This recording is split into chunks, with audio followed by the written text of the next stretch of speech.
Hello students, आज हैं हमारे साथ doctor Hemant Dadich, Shyam Shah medical college Rewa Madhya Pradesh से। ये फर्स्ट ईयर एमबीबीएस के स्टूडेंट हैं और इनका स्कोर नीट 2024 में रहा है 664 आउट ऑफ 720। इन्होंने पूरे एक साल लग के जम के मेहनत करके फिजिक्स की तैयारी करी। देश भर में जब 25 लाख बच्चे किसी एक एग्जाम की तैयारी कर रहे होते हैं तो बच्चे छोटे छोटे शहरों से आते हैं और उनकी प्रॉब्लम, उनकी कॉमन इश्यूज को हेमंत बहुत अच्छे से एड्रेस करेंगे क्योंकि इन्होंने रिसेंटली ये सब फेस किया है। दूसरी बात बच्चों, मात्र एक साल अगर आप शिद्दत से तैयारी करें तो आप एक गवर्नमेंट मेडिकल कॉलेज पा सकते हैं। एज अ टीचर मैं ये मानता हूं कि एक गवर्नमेंट एमबीबीएस सीट मिलना ही अपने आप में विजय है, अपने आप में जीत है। तो आज हम बस हेमंत को सुनेंगे, एक कॉमन स्टूडेंट जो नीट के लिए तैयारी कर रहा है उसकी क्या प्रॉब्लम्स आती हैं, उनको कैसे फेस करें, उनको कैसे एड्रेस करें।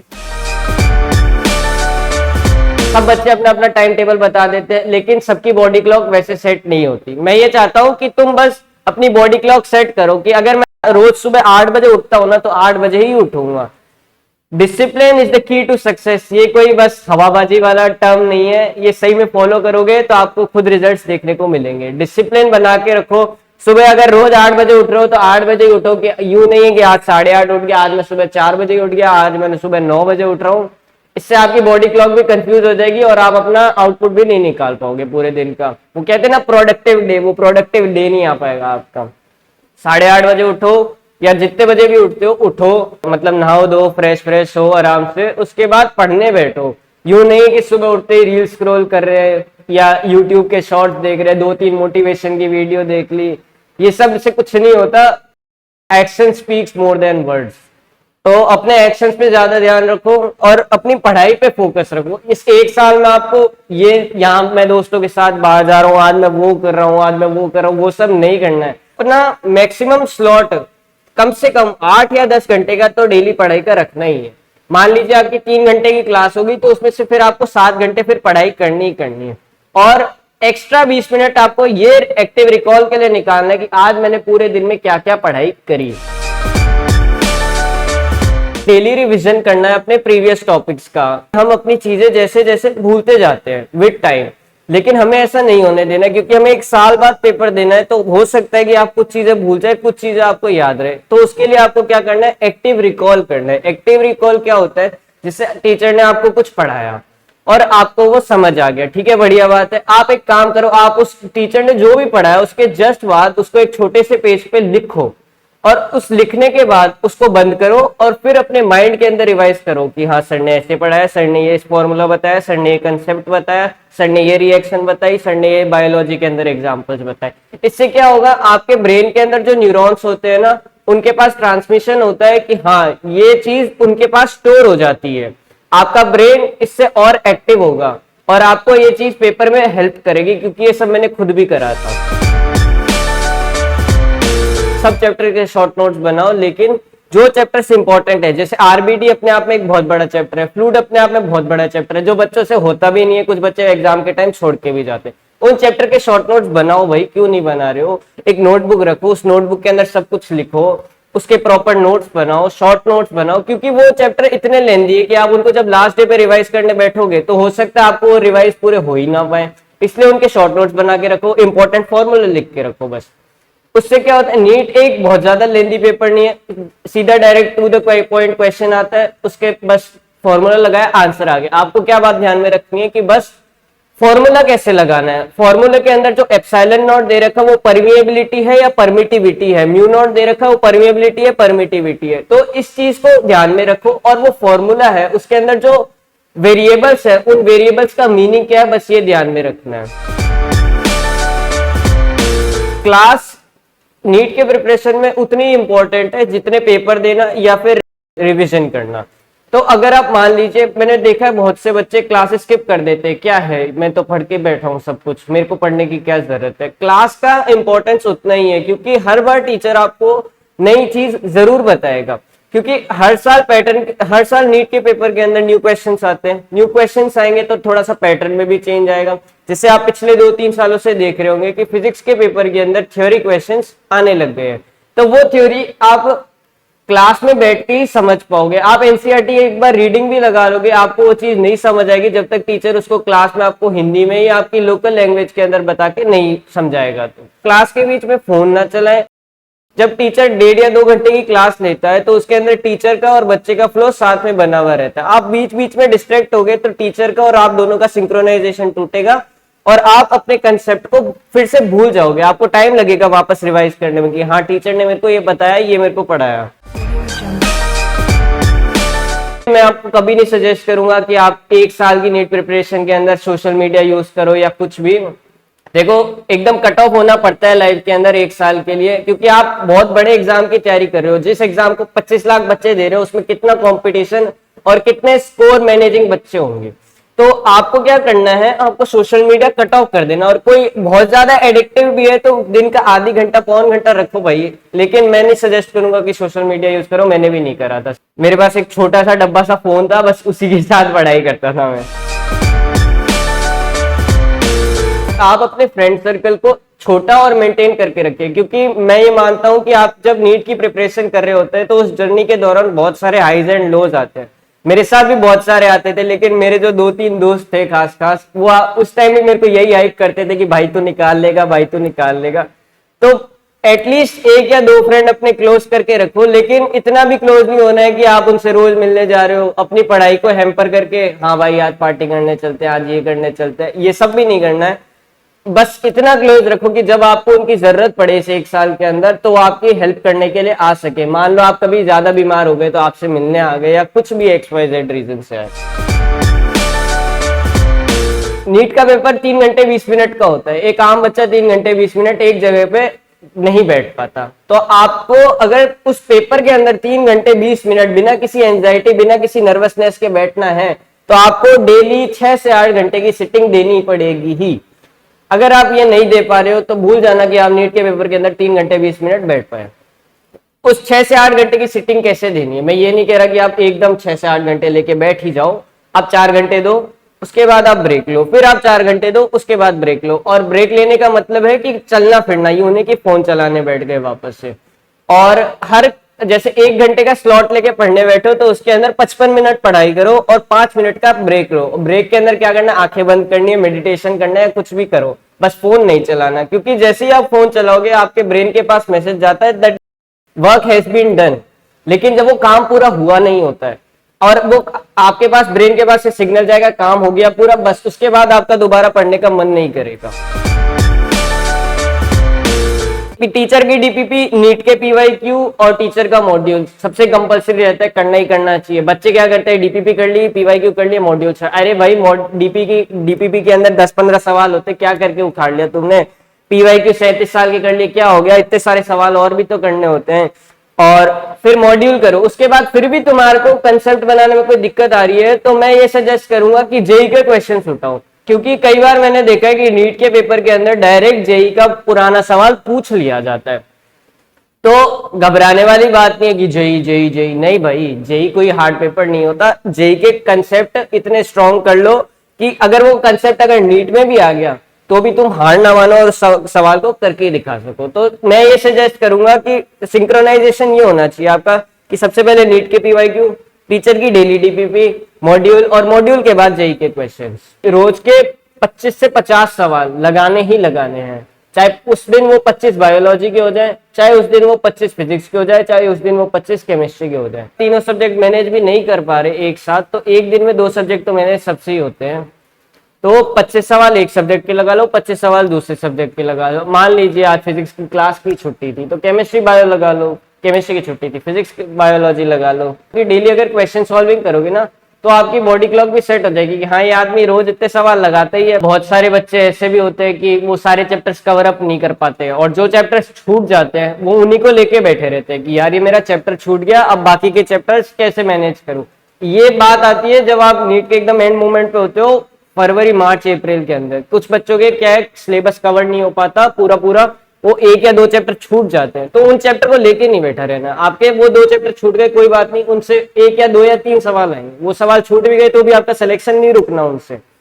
तो आपको क्या करना है, अपने जो बचे हुए चैप्टर्स हैं आप उनके सवाल एटलीस्ट उस पेपर के अंदर गलत ना करके आओ। आपको ये मेन फोकस रखना है। मैं कह रहा हूं कि मैक्सिमम आउटपुट निकालना सीखो। मैक्सिमम आउटपुट निकाल लोगे अपने आप अच्छा रिजल्ट आएगा। तो उन चैप्टर्स को मैनेज करो, उन चैप्टर्स को मैनेज करोगे तो आपका पेपर अच्छा होगा, पेपर अच्छा होगा तो मार्क्स अच्छे आएंगे। अब अगली बात आती है कि सिली मिस्टेक से कैसे बचे। तो सिली मिस्टेक से बचने का एक सिंपल सीधा सॉल्यूशन है, ज्यादा से ज्यादा क्वेश्चन। आप जितनी ज्यादा प्रैक्टिस करोगे आपकी उतनी कम सिली मिस्टेक होगी और आप उतने ही ज्यादा सक्सेसफुल बनोगे। जो बच्चे ज्यादा से ज्यादा सिली मिस्टेक करते हैं, मैं ये मानता हूं कि उन्होंने उतनी ढंग से तैयारी नहीं करी होती या उतनी ढंग से सवाल लगाए नहीं होते। आज आप एक पैटर्न के ऊपर 10 सवाल लगा लेते हो, मान लीजिए आपने लगा लिया, अब कहां चांस बनता है कि आप उस पेपर वाले दिन उसमें सिली मिस्टेक कर दोगे। आपने एक सवाल लगाया, आपने 2 सवाल लगाया, हाँ यार ये पैटर्न तो बन गया, इसको छोड़ो अब।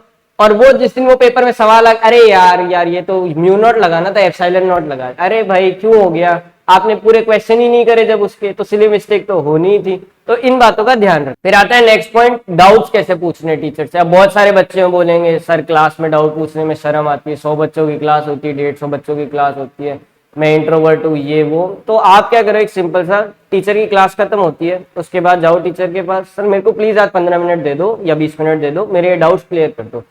आप रोज आप एक, इसका सबसे बड़ा फायदा ये होता है कि जो बच्चा टीचर के पास डाउट लेके जाता है ना, वो टीचर की नजरों में रहता है और टीचर क्या है उस पर थोड़ा सा मैं कहता हूँ कि है ना 100 बच्चों की क्लास में टीचर 100 बच्चों पे ध्यान नहीं भी दे पाता, तो वो जो बच्चा उस डाउट पूछने वाला आता है ना डेली उसके पास जरूर जाएगा कि बच्चा आज तेरे पास डाउट क्यों नहीं आया। मैं जब विनोद सर से पढ़ा करता था तो रोज 5 या 7 डाउट लेके आता था और जिस दिन पढ़ाई नहीं करता था उस दिन डाउट नहीं होते थे तो सर मेरे को डांटा करते थे। तो डाउट्स का एक बहुत इंपॉर्टेंस रहता है कि वो एक तो आपको कंसेप्ट बिल्ड करा देगा। दूसरी बात, मान लीजिए आपको डाउट क्लियर ही नहीं होता और मान लो वो पेपर क्वेश्चन में आ जाता तो आपके 4 नंबर तो सीधे सीधे चले ही जाते। तो इससे अच्छा वो डाउट पूछ ही लो।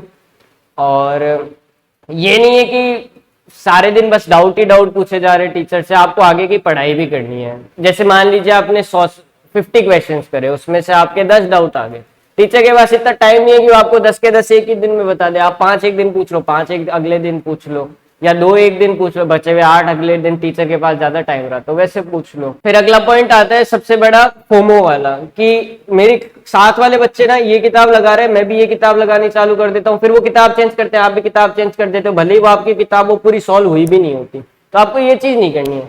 स्टिक टू वन थिंग, एक चीज पे अटकोगे तब सिलेक्शन उठाओगे, तो एक चीज पे फोकस करो। उसके बाद आता है पीवाईक्यू एनालिसिस। देखो कोई भी गवर्नमेंट एग्जाम, प्राइवेट एग्जाम, कोई भी एग्जाम देना हो, उसके पीवाईक्यू सबसे ज्यादा मैटर करते हैं। कोई भी एक किताब उठाओ किसी भी ब्रांड की, 20 साल की या 37 साल की एक किताब आती है कोई भी पब्लिकेशन की, XYZ की, वो उठाओ, पीवाईक्यू सॉल्व करो। आप जब खुद सॉल्व करोगे ना आपको पता चलेगा कि कितने सारे ऐसे फॉर्मूले हैं जो बार बार पूछे जाते हैं। और आप जब क्लास टेस्ट या अपने XYZ इंस्टीट्यूट के कोई भी पेपर देने जाओगे तब भी आपको ये चीज पता चलेगी कि उस पीवाईक्यू से रिलेटेड, मैं ये नहीं कह रहा कि एग्जैक्ट पीवाईक्यू उठा के दे देंगे, उस पीवाईक्यू से रिलेटेड जो फॉर्मूला है उस फॉर्मूला पे आपसे कितने सवाल पूछे जाएंगे। ये चीजें एक आम बच्चा जल्दी समझ नहीं पाता, लेकिन जब आप एग्जामिनेशन देने बैठोगे तब आपको समझ आएगा, हाँ ये देख ये चीज मैंने उस पीवाईक्यू में करी थी, वैसे ही सिमिलर पीवाईक्यू आ गया, अब इसको देख ले ऐसे करना है। ये सवाल आपका 2 मिनट की जगह 1 मिनट में बनने लग जाएगा। अब आता है नेक्स्ट पॉइंट कि क्या वन शॉट वीडियोस देखे जाने चाहिए। तो मैं इसके पक्ष में नहीं हूँ। सीधी बात ये है कि बहुत सारे बच्चे होंगे, हाँ कोई बात नहीं, 7-8 घंटे पढ़ लिया एक चैप्टर, बस इतने में हो जाएगा। नीट का पेपर 2022 जैसा या 2016 जैसा आ गया ना, उस दिन वो वन शॉट वीडियो धरे के धरे रह जाएंगे। तो अपना कंसेप्ट बिल्ड करने पे ज्यादा फोकस करो, अपने क्वेश्चंस बनाने पे ज्यादा फोकस करो, ना कि 8 घंटे का लेक्चर देख लिया फटाफट से बस हो गया मेरा पेपर। नहीं भाई, ऐसे नहीं होता सिलेक्शन। वो बच्चे पागल नहीं होते जो 2-2 साल या 1-1 साल पूरे साल शिद्दत से तैयारी करते हैं और नंबर लेके आते हैं। बच्चे क्या है, डाइट को बहुत इग्नोर कर देते हैं नीट के पेपर के दौरान, नीट प्रिपरेशन के अंदर, मैंने भी करा था खैर। लेकिन ध्यान ये रखना है कि कुछ हेल्दी खाना है, बाहर का जंक फूड खाओगे आप, देखना आप 1 हफ्ते तक लगातार रोज जंक फूड खा लोगे, आपका ब्रेन उतना एफिशिएंटली काम नहीं कर पाएगा। आप अपनी एक हेल्दी डाइट मेंटेन करके रखो। डाइट मेंटेन करोगे तो आपको खुद दिखेगा कि मेरी पढ़ाई कितनी इंक्रीज हुई, मेरी एफिशिएंसी कितनी एनहेंस हुई।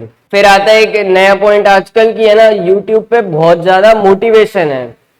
मैं इसको देख लेता हूँ, इस मेडिकल क्रिएटर को देख लेता हूँ, उस मेडिकल क्रिएटर को देख लेता हूँ, ये बहुत चलने लगा है आजकल कि बच्चे जाते हैं फर्स्ट ईयर सेकंड ईयर के अंदर और यूट्यूब चालू कर देते हैं, बस मैं इनको देख लेता हूँ यही मेरा सिलेक्शन करा दे। अरे नहीं भाई, वो खुद फर्स्ट ईयर सेकंड ईयर के अंदर है, उनका प्रिपरेशन का टाइम अलग था, तुम्हारा प्रिपरेशन का टाइम अलग है, उनका कंपटीशन अलग था, तुम्हारा कंपटीशन अलग है। अगर वही सिलेक्शन करा रहे होते तो ये टीचर्स क्यों बने होते? टीचर के पास एक्सपीरियंस है 15-20 साल का, तभी वो आपको बता रहे हैं ना कि ऐसे ऐसे पढ़ाई करो। बच्चे क्या नेग्लेक्ट कर देते हैं टीचर को, टीचर गए भाड़ में, मैं पढ़ूंगा आपके दीदी भैया से। दीदी भैया सिलेक्शन नहीं करवाते कभी भी, सिलेक्शन करवाने वाला आपका टीचर ही होगा। अब बात आती है उस चीज की जो बच्चे बहुत ज्यादा नेग्लेक्ट कर देते हैं कि 11वीं गई मतलब 12वीं भी जाएगी और मेरा इस साल का नीट का अटेम्प्ट भी जाएगा। तो ऐसे नहीं होने देना है। मैंने बहुत सारे बच्चे ऐसे भी देखे जिनकी 11वीं डूब जाती है, लेकिन वो 12वीं के अंदर इतनी शिद्दत से तैयारी करते हैं। मैं मानता हूं कि जो बच्चा नीट को 1 साल देगा ना, उसका सिलेक्शन गारंटीड है। अगर उसने 1 साल 10 से 12 घंटे बैठ के सिटिंग दी, सारे सवाल लगाए, सारी डीपीपी सॉल्व करी और टीचर की बात मानी ना, तो उस बच्चे का सिलेक्शन गारंटीड है। मैं खुद एक 11th-12th में नॉर्मल स्कूलिंग का बच्चा था। मैंने मेरे को नीट का एन भी नहीं पता था उस टाइम तक। मैंने 1 साल तैयारी करी थी नीट की और उस पर अभी मेरा स्कोर था 664। तो मैं ये मानता हूं कि अगर आप नीट को थोड़ा सा टाइम दोगे ना, नीट थोड़ा सा आपका टाइम ही तो मांगती है, आप टाइम दो उसको 1 साल, आप पूरी मेहनत करो मन लगा के, और आपका सिलेक्शन होना ही होना है, फॉर श्योर गारंटीड होती है ये चीज। नीट का पेपर कोई बहुत ज्यादा टफ नहीं आता, कोई बात नहीं, आपकी 11th खराब हो गई, आप 12th से स्टार्टिंग से लगोगे ना, अपनी चीजों को मेंटेन करके रखोगे तो आपका आराम से सिलेक्शन हो जाएगा, तो निकल जाता है नीट। ऐसे कोई टफ पेपर नहीं आता नीट का, simple to the point paper है। मैं दोबारा बोल रहा हूँ, टू द पॉइंट पेपर है, फॉर्मूला याद रखो, क्वेश्चन सॉल्व करो, आराम से नीट का पेपर निकल जाता है। तो अब बात करते हैं कि जब आप नीट की प्रिपरेशन कर रहे होते हैं ना, तो ऐसे बहुत सारे टाइम आते हैं जब आपका खुद का मोटिवेशन बहुत ज्यादा लो हो जाता है, और कुछ ऐसे भी टाइम आते हैं कि यार अब तो मैं एग्जाम फोड़ ही दूंगा। तो पहले बात करेंगे कि जब मोटिवेशन लो हो जाता है तो उस टाइम आपको कुछ नहीं करना है भाई, समय बीत जाता है, तो समय बीत जाएगा, कोई बात नहीं। आप क्या करो, आप फ्लो के साथ बने रहो। कोई बात नहीं यार, आज मेरा पेपर अच्छा नहीं हुआ, लेकिन मेरे को 50 सवाल तो लगाने ही है ना, आज नहीं तो कल मेरा टाइम भी तो आएगा ही, मैं भी तो किसी पेपर के अंदर अच्छा करूंगा ही। प्रेशर कैसे हैंडल करा जाए? आप जब नीट की प्रिपरेशन करोगे उसके अंदर आपको बहुत सारे ऐसे, अरे यार आज तो इसमें भी टेस्ट है, इसमें भी टेस्ट है, इसमें 4 चैप्टर है, उसमें 5 चैप्टर है, आपको पैनिक नहीं होना है। देखो मैं ये मानता हूं कि अगर आपसे सब कुछ नहीं हो रहा ना, तो उसके अंदर से जितना आप मैक्सिमम आउटपुट निकाल सकते हो ना, उतना निकालो। आपको पता है कि फिजिक्स के अंदर इंपॉर्टेंट चैप्टर्स का टेस्ट है, केमिस्ट्री में थोड़े मिड चैप्टर्स का, और बायोलॉजी में एकदम फर्जी चैप्टर का है। तो जिसमें इंपॉर्टेंट चैप्टर का टेस्ट है उसको ज्यादा पढ़ लेना, केमिस्ट्री में मिड है तो थोड़ा सा कम पढ़ लेना। मान लो केमिस्ट्री के अंदर 180 में से 150 नंबर आ भी गए तो क्या फर्क पड़ गया, एक नॉर्मल पेपर ही तो था, अपना मैक्सिमम आउटपुट निकालो। फिजिक्स के आपको पता था कि नीट के अंदर इसमें ज्यादा क्वेश्चन आते हैं, चैप्टर पढ़ना इंपॉर्टेंट था, तो उस चैप्टर के कंसेप्ट बिल्ड करने में वो टाइम लगाओ ना। कोई बात नहीं, केमिस्ट्री का चैप्टर मिड है तो, और बायो एक बार पढ़ के चले जाओ, बस आप हफ्ते में 6 दिन पढ़ाई करिए और एक दिन उसको एनालाइज करिए। क्योंकि अगर आप एनालाइज नहीं करेंगे तो आपको पता नहीं चलेगा कि आपके वीक पॉइंट्स कौन से हैं और आपके स्ट्रॉन्ग पॉइंट्स कौन से हैं, किन पॉइंट्स को आपको दोबारा रिवाइज करने की जरूरत है और किन पॉइंट्स से आपका काम चल जाएगा आपकी नेक्स्ट एग्जामिनेशन तक। तो इसमें यह है कि टीचर ने जितना भी 6 दिन के अंदर पढ़ाया है आप उसको डेली रिवाइज करिए, और डेली रिवाइज नहीं भी कर पा रहे तो एटलीस्ट 2 या 3 दिन से उसको एक बार जरूर पढ़िएगा, वरना फिर वो आपके माइंड से वॉश हो जाता है एकदम। तो अगर आप उसको दोबारा पढ़ लेंगे, फिर आप एग्जामिनेशन में बैठेंगे तो आपको पता चलेगा कि आपको कितनी चीजें याद रही और आप अपनी कितनी चीजें भूल चुके हैं। और उन भूली हुई चीजों को आपको एक नोटबुक के अंदर लिख के रखना है कि ये चीजें हैं जो मैं बार बार भूल जाता हूं। जैसे मान लीजिए मैंने रिजिड बॉडी डायनेमिक्स का एक पेपर दिया और उसके साथ में फ्लूइड भी आया, अब मान लीजिए मेरा फ्लूइड का एक क्वेश्चन नहीं बन पाया, तो अब मैं उसके बारे में टेंशन नहीं लूंगा कि ये मेरे से नहीं हो पाया, वो नहीं हो पाया कोई बात नहीं, लेकिन उसका ये मतलब भी नहीं है कि मैं उसको भूल के छोड़ दूंगा। मैं उसको क्या करूंगा, एक नोटबुक के अंदर वो क्वेश्चन को लिखूंगा, उसको दोबारा से सॉल्व करूंगा, और अगली बार मुझे, और जब नेक्स्ट पेपर में फिर से फ्लूइड आएगा तो मैं उस क्वेश्चन को देख के जाऊंगा ताकि मेरे से वो सेम मिस्टेक दोबारा रिपीट ना हो। आफ्टर ऑल हम सब एक बच्चे ही हैं और बच्चों से ही गलतियां होती है, तो उन गलतियों को सुधारना है हमें, ना कि उनको और बढ़ाना है। फिर एक बहुत इंपॉर्टेंट क्वेश्चन ये आता है कि मैंने बहुत पढ़ाई करी थी टेस्ट के लिए फिर भी मेरे नंबर नहीं आए, तो आप उसको बाउंस बैक कैसे करेंगे, सबसे इंपॉर्टेंट पॉइंट ये आ जाता है। तो देखिए टेस्ट में हर बच्चे के नंबर कम आएंगे, किसी दिन आपका कोई दिन आपका बहुत अच्छा पेपर जाएगा, कोई दिन आपका बहुत खराब पेपर जाएगा, क्या है यार मैं तो सारा पढ़ के गया था तो भी मेरे नंबर नहीं आए, और किसी दिन आप बिना पढ़े भी चले जाओगे तो भी आपका पेपर बहुत ही शानदार हो जाएगा। तो देखिए ये विद टाइम चीजें सुधरती जाएंगी। मैं ये नहीं कहूंगा कि तुम दिसंबर में 650 700 नंबर लाने चालू कर दोगे, तुम जब फरवरी या अप्रैल आते आते आप खुद नोटिस करोगे कि आप 700 की लाइन के आसपास नंबर लाने लग रहे हो, अगर आपने पूरे साल शिद्दत से मेहनत करी है या पूरे साल शिद्दत से तैयारी करी है। तो वो 700 आपके नीट के पेपर वाले दिन किस दिन कब 710 हो जाएंगे आपको पता भी नहीं चलेगा, या हो सकता है अगर आपका भगवान का साथ रहा तो आप 720 भी ले आओगे उस पेपर के अंदर। तो आपको घबराना नहीं है। देखो नीट का पेपर बहुत ज्यादा हार्ड नहीं आता, कई बार टीचर्स बच्चों को ज्यादा एक्स्ट्रा पढ़ा देते हैं और ज्यादा एक्स्ट्रा क्वेश्चंस डाल देते हैं, वो इसलिए होता है ताकि बच्चा अपना कंसेप्ट बिल्ड कर सके, और बाय चांस अगर नीट के पेपर के अंदर कोई इक्का दुक्का सवाल टफ आ गया तो उसको कैसे मैनेज करना है। उसके बाद आता है कि पेपर कैसे अटेम्प्ट करना है। देखो मैं किसी को ये नहीं सजेस्ट करूंगा कि पहले बायो करो फिर केमिस्ट्री करो या फिजिक्स करो, तो पेपर करो खूब सारे, और उन पेपर के अंदर किसी दिन पहले बायो कर लेना, किसी दिन पहले फिजिक्स कर लेना और किसी दिन पहले केमिस्ट्री कर लेना। और ये अगर तुम एक बार इसको एनालाइज करना कि किस पेपर में मेरा सबसे ज्यादा ब्रेन वर्क करा, किस पेपर में मेरा मिड ब्रेन वर्क करा और किस पेपर में सबसे कम ब्रेन वर्क करा। यही चीज होती है कि कुछ चीजें आपको खुद पे टेस्ट करनी पड़ती है। कुछ चीजें मैं बता दूंगा कि मेरी तरीके से कर लो कि मैंने बायोलॉजी करी फिर फिजिक्स करी फिर केमिस्ट्री करी, ऐसा नहीं होता है। सब चीजें अपने ऊपर पहले अप्लाई करके देखो, फिर उससे जो बेस्ट आउटकम आए उसको वापस से रीअप्लाई करना। अगला पॉइंट ये आता है कि कौन सा सवाल करना और कौन सा सवाल छोड़ना है। देखिए इसका एक सिंपल सा सॉल्यूशन, नीट का पेपर थोड़ा सा बड़ा होता है और टाइम भी कम रहता है, तो उसका मैनेजमेंट करना बहुत जरूरी है। देखो अगर कोई बच्चा पढ़ के जाता है तो उसके मैक्सिमम सवाल एक बार पढ़ते ही बन गए, कोई नहीं बना दूसरी बार कर लो, कोई नहीं बना उसको एक बार फिर से पढ़ लो, फिर भी नहीं बन रहा है तो उस सवाल को छोड़ दो, उस सवाल में टाइम वेस्ट मत करो। क्योंकि अगर आपने मान लो एक सवाल था उसको 1 मिनट देना था, आपने उसको 4 मिनट दे दी, आपके बच्चे में 3 सवाल का टाइम कम हो गया। अब आप उनको कैसे मैनेज करोगे? आप उन 4 नंबर के चक्कर में अपने 12 नंबर खो के बैठ जाओगे। तो अपने को ये गलती नहीं करनी है, आपको ये ध्यान में रखना है कि हाँ यार ये सवाल मेरे से नहीं बन रहा, कोई बात नहीं, मेरे पास लास्ट में टाइम बचेगा, मैं दोबारा आ जाऊंगा इस सवाल पे, लेकिन अभी एक बार छोड़ देता हूँ। अब नेक्स्ट पॉइंट आता है कि OMR कैसे फिल करी जाए पेपर के अंदर। देखो इसका सिंपल सा सॉल्यूशन है। मैं ये सजेस्ट करूंगा कि मान लीजिए आप पहले बायोलॉजी अटेम्प्ट कर रहे हैं, तो आप बायोलॉजी के अंदर जब अटेम्प्ट कर रहे होते हैं ना पेपर, तो उसके साथ साथ OMR पे डॉट लगाते चलिए। मैं ये नहीं कह रहा कि आप हाथों हाथ OMR फिल करो, आप डॉट लगाते चलो। जैसे ही आपका बायोलॉजी का सेक्शन पूरा हो गया, आप उसकी हाथों हाथ OMR फिल कर लो। उसके बाद आपने फिजिक्स करा, फिजिक्स में डॉट डॉट डॉट डॉट लगाए क्वेश्चन के साथ साथ, और उसके बाद आपने हाथों हाथ फिजिक्स खत्म होते ही OMR फिल करी। मैंने नीट के अंदर यही करा था, मेरा पूरा नीट का पेपर 2.5 घंटे के अंदर पूरा हो गया था।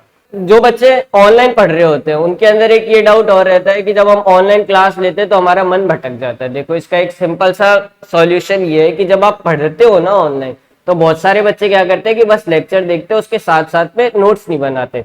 तो आप साथ साथ में नोट्स बनाओ, क्योंकि जब आप लिखोगे ना तब आपका ध्यान तब आपका ध्यान उस कॉपी के अंदर ज्यादा और बाहर की दुनिया के अंदर कम लगेगा। जो बच्चे घर पे बैठ के पेपर देते हैं उनके लिए मैं यही सजेस्ट करूंगा कि एक बंद कमरे के अंदर पंखा चला के आराम से बैठ के पेपर दो, एक नेचुरल एनवायरनमेंट में बैठ के पेपर दो। यूं नहीं कि एसी का कमरा चल रहा है, एसी कमरे में बैठ के जाके पेपर कर दी।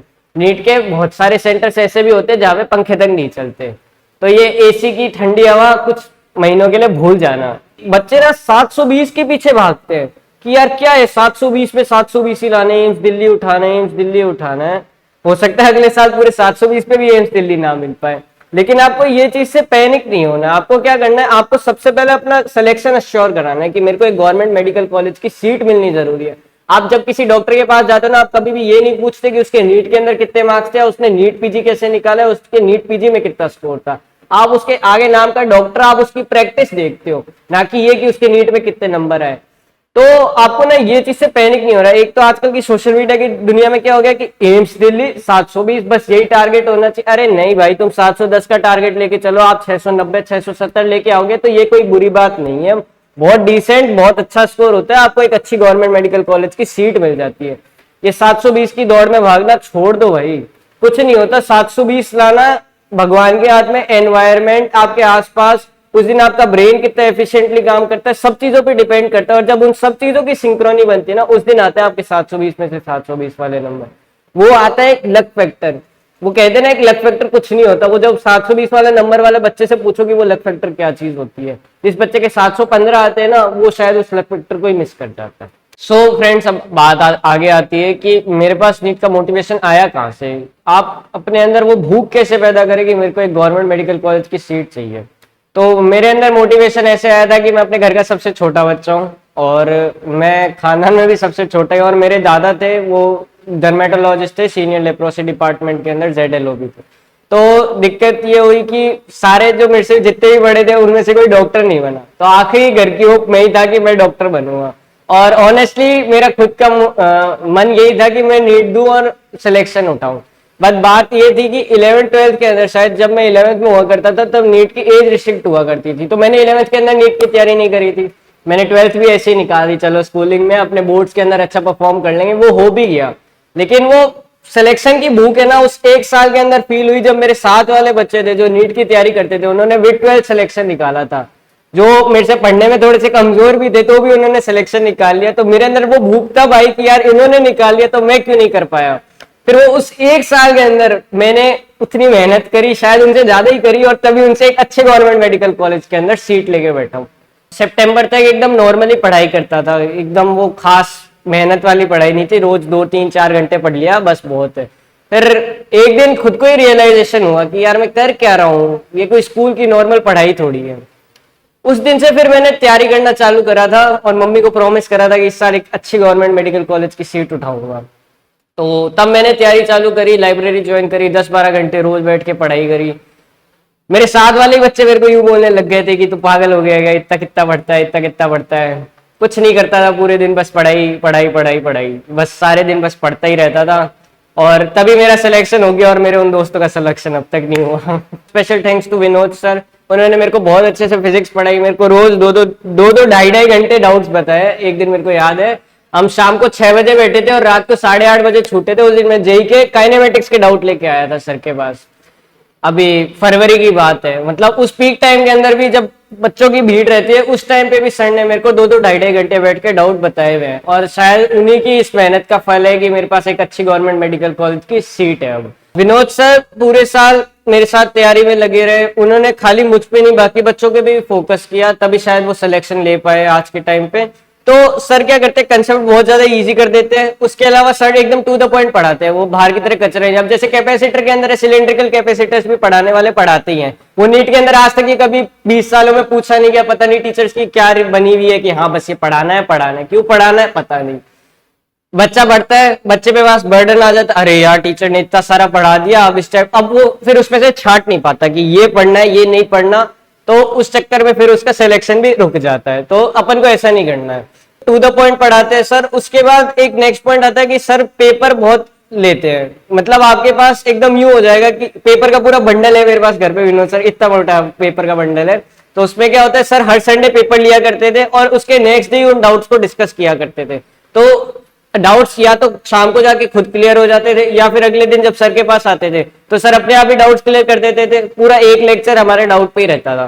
फिर उसके बाद अगर तब भी डाउट क्लियर नहीं हुआ तो मैं सर के पास पर्सनली चला जाता कि सर अब डाउट बता दो, ये एक डाउट और रह गया। और जब मेरे को याद है मेरे फरवरी मार्च के अंदर थोड़े से एक बार नंबर डाउन आ गए थे, तो तब सर ने मेरे को डांटा भी था। सर एकदम फ्रैंक होके आराम से सारे डाउट्स बताते हैं, सब डाउट्स क्लियर करते हैं। और कहीं भी आपको मोटिवेशन लैक करता है ना, तो सर आपको मोटिवेशन जरूर दे देंगे सिलेक्शन का। एक मैसेज पेरेंट्स को भी देना चाहूंगा कि जो पेरेंट्स होते हैं ना, वो कई बार बच्चों पे बहुत ज्यादा पीयर प्रेशर कर देते हैं। अरे यार क्या है तेरे 600 नंबर भी नहीं आ सकते क्या इस छोटे से पेपर के अंदर। अरे भाई वो बच्चा नीट का इतना बड़ा पेपर दे रहा है जिसमें 25 लाख से ज्यादा बच्चे बैठते हैं, उसके मन के ऊपर कितना प्रेशर रहता है। उसको 3 सब्जेक्ट, वो भी 2 साल की किताबें, और कितनी किताबें होती है मेरे को खुद भी नहीं याद अब तो, लेकिन इतनी सारी किताबें होती है उस बच्चे को, वो सारी एक जगह कितने से ब्रेन के अंदर स्टोर करके रखनी है। थोड़ी सी उसको छूट दो, मान लीजिए उसके किसी टेस्ट में नंबर कम भी आ गए, आपको खुद महसूस होगा कि वो बच्चा खुद कितनी चिंता कर रहा है कि मेरे उस पेपर में नंबर कम आ गए। उसके बाद आप उसको और डांट देते हो तो और बच्चा डिप्रेस हो जाता है। आपको यूं नहीं होने देना, आपको बस उसको थोड़ा सा मोरल सपोर्ट देना है कि कोई बात नहीं बेटा, इस टेस्ट में नहीं तो अगले टेस्ट में अच्छे नंबर आ जाएंगे। मेरे को खुद याद है मेरा जनवरी में जब पेपर हुआ था एक बायोलॉजी का, मेरे नंबर आए थे उस पेपर में 360 में से 317। मैं उस दिन घर जाके बहुत रोया था मम्मी के पास तो उस दिन जब मैं रोया था ना, तब मम्मी ने भी मेरे को यही समझाया था कि कोई बात नहीं बेटा, नंबर आ जाएंगे, तू टेंशन मत ले, तू बायो में 360 लेके आएगा। और आ भी गए मेरे नीट के पेपर के अंदर 360 नंबर। पेरेंट्स इतने कंसर्निंग हो जाते हैं बच्चों के कि है ना, हर टेस्ट में कि तेरा ये स्कोर है, तेरा ये स्कोर है, तेरा ये स्कोर है। थोड़ा सा अपने बच्चे को फ्रीडम दो, फ्रीडम दोगे तो आराम से अपनी हिसाब से तैयारी कर पाएगा। और हो सकता है कि आपके बताए हुए वो चीजें फॉलो ना भी करे, लेकिन अगर वो अपनी खुद की चीजें अप्लाई करेगा तो क्या पता उसका बेटर आउटकम आ जाए। उसको थोड़ा सा टाइम दो, उसको थोड़ा सा स्पेस दो, वो अपने आप सब चीजें मैनेज करना जानता है। एक नीट का बच्चा 17-18 साल का होता है, उस पर इतना ज्यादा प्रेशर दोगे, वो शायद क्या पता लोड ले ही नहीं पाए अपने ब्रेन पे इतना। फ्रेंड्स, आपको कोई भी डाउट या कोई भी प्रिपरेशन रिलेटेड क्वेरी आए तो आप मेरे को जरूर कमेंट सेक्शन में बता देना। मेरे को जब भी टाइम मिलेगा कॉलेज से, मैं उन क्वेरीज को जरूर एड्रेस कर दूंगा और आपको रिप्लाई जरूर दे दूंगा। तो आपको टेंशन लेने की कोई बात नहीं है, एकदम स्ट्रेस फ्री रहो, एकदम पीसफुली नीट की तैयारी करो। नीट एक बहुत आसान पेपर है, आप एक बहुत बड़ी डिग्री लेने जाओगे आगे, जब आपको पता चलेगा कि ये जो छोटी मोटी मस्ती है ना, ये कुछ भी नहीं है भाई। मेडिकल कॉलेज में जाओ, इतने सारे फेस्ट होते हैं, इतने सारे स्पोर्ट्स खिलाते हैं, इतने सारे नए दोस्त बनते हैं, कितने अच्छे होते हो। तो आपको असली मजे उस मेडिकल कॉलेज की सीट लेने के बाद ही आएंगे। ये घर के मजे कुछ नहीं होते। एक जो पीस मिलती है ना, वो गवर्नमेंट मेडिकल कॉलेज की सीट पे बैठ के ही मिलती है। Thank you.